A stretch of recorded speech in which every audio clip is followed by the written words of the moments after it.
أسعد الله مساءكم مشاهدينا الكرام وصحة فطوركم، وأهلا بكم إلى هذا النقل المباشر من قبة زيغود يوسف، حيث سيتم في هذه الأثناء الإعلان عن مخطط على الحكومة برئاسة الوزير الأول عبد المجيد تبون. كما سيجيب وسيرد الوزير الأول عبد المجيد تبون على تساؤلات وانشغالات النواب. إذا مباشرة مشاهدينا الكرام ننتقل وإياكم إلى قبة زيغود يوسف.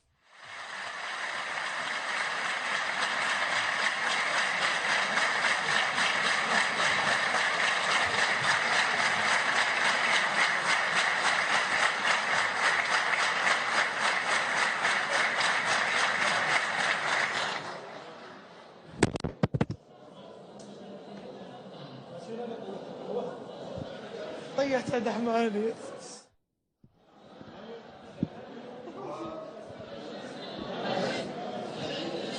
وللسيدة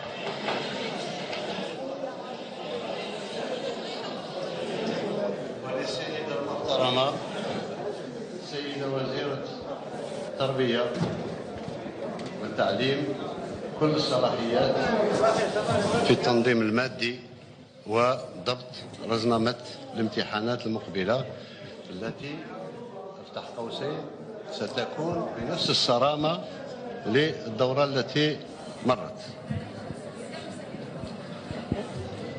إذا أقول لقد سمعت واستمعت